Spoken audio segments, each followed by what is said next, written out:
Baka pangyayaring nahagip ng kamera, mga insidenteng kailangan suriin at siyasatin.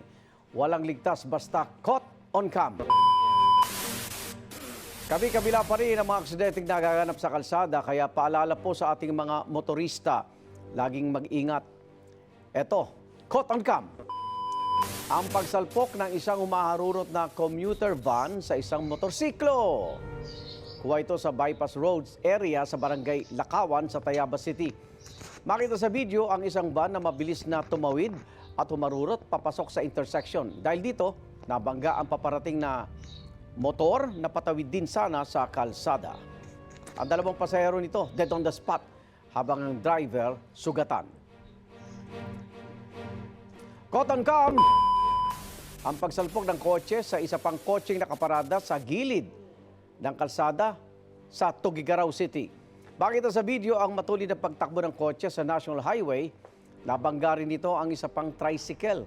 Sugatan ang parehas na driver ng tricycle at sasakyan. Caught on cam!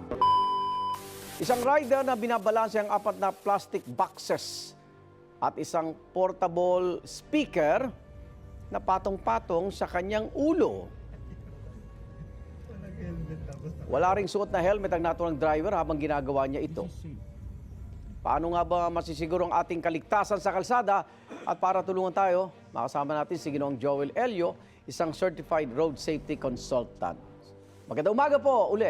Balikan natin yung unang video po kung saan nasa pool ng van ang papatawid na motorsiklo sa intersection. Ano pong assessment ninyo sa insidenteng ito? Magandang umaga po mga kapuso.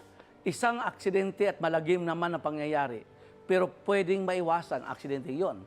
On the part po ng van, napakabilis po ng takbo. Kitang-kita natin sa ating video. On the part naman ng motor, talagang tumawid siya na hindi dapat pa siya tumawid. Yan po ay pwede sana maiwasan. Paano po maiwasan yan? Ito po ang dapat gawin natin. On the part sana ng motor, bago siya tumawid, kailangan po muna isiguraduhin niya na ligtas yung tatawiran niya at walang parating na sasakyan.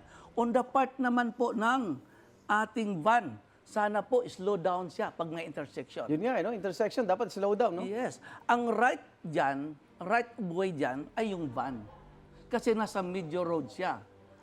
Di nila yata alam nila yung right of way pag intersection. Kasi ang dami kong experience sa motor, lalo na sa motor, hindi na nagme-menor sa intersection. Pag bumusina ka, aba, talagang titingnan ka pa ng masama. Yan, Igan. So, kailangan po aksidente talaga yun. Yes. Yung rule of right ang dapat isipin natin mga motorista. Sinong nasa kanan, kung major intersection, supposed to be, kung parehong major roads, sila, ang rule of right, ang mauna dapat, yung nasa kanan. Nasa kanan. Yes. Yan. Oo. So, pwede maiwasan talaga to ha. Kailangan natin mga kapuso. Ingat tayo sa mga intersection. Ang taas na po ng aksidente natin dito. Oh. Okay. Kawawa naman, dalawa dead on the spot dito. Yes. Ito, pangalawang video, makikita mabilis din na takbo ng kotse sa National Highway. At para lang po mapaalala sa mga kapuso natin, ano ba speed limit sa National Highway, secondary road, Eskinita? Ayan. Mga kapuso, ang major roads ayon sa Republic Act 4136, 80 kilometers per hour lang. Ba, 80 lang pala? Yes. Oh. Ang secondary roads ay 30 to 50. So ngayon, ito pong aksidente ito pwede maiwasan. Una, on the part po ng nagparada, bawasan na sa pumarada sa major highways. Okay. So, kung kailangan niya magparada emergency, dapat naka-flasher, may cone siya, traffic cone, or may spotter. Okay. Para to O early warning device. Oh. Yun ang kailangan natin. So, at kitang-kita mo, napakabilis ang takbo din ng na loss control siya. So, it can be prevented. Pwedeng maiwasan ang aksidenteng yun. Huli na, nung nakita niya may nakaparada, Yes, no? salpok na siya. Dahil sa bilis. Yes. Oh, at madilim pa yata doon sa lugar, eh. Oo. O, dito naman sa huling video.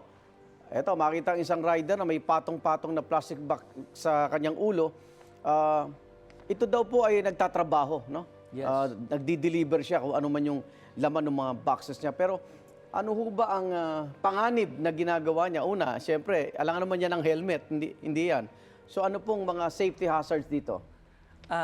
Igan, kanina obstruction ang kaso. Oo. Ito naman distractions. Distraction. Habang nagmamaniho ka, sana po walang distractions. kailangan kaligtasan ang ating priority. Okay. So bilang ito, rider, lagay natin to, siya po isang nag-deliver. Sana po meron siyang lagayan sa mga gamit na yan. Okay. At huwag siya mag-overload. Kasi overloading ang kaso mo. Republic Act 4126, overloading. Ba't hindi anti-overloading. hinuhuli kasi ito? Yes, oo. Mm. Safety over leisure. Hindi pwede. Hindi po pwede. Salalang mong buhay mo doon. Ano balita rito? Buhay naman, no? Okay. Yes. So ang kailangan natin mga kapatid, mga kapuso, mga kababayan ko, kaligtasan sa larangan ng kalsada ang ating priority. Bakit po? Buhay natin nakataya, nakakamatay, nakakadisgrasya, makakapatay Nakakabilib tayo. naman. Di ba sumasideline sa carnival to? Yan. Talagang ano lang, tatrabaho. Oo. So sana po isipin natin palagi, kaligtasan, defensive driving, road safety should be our priority. Ayun, maraming salamat, Certified Road Safety Consultant Joel Elio. Mga kapuso, mga insidenteng tulad nito, ating susuriin yan. Dahil simula ngayon, wala nang blind spot pagdating sa kaligtasan. Tututukan natin yan sa Caught on Cam. Ikaw, hindi ka pa nakasubscribe sa GMA Public Affairs YouTube channel? Bakit? Mag-subscribe ka na, dali na, para laging una ka sa mga latest kwento at balita. I-follow mo na rin ang official social media pages ng Unang Hirit. Salamat, Kapuso.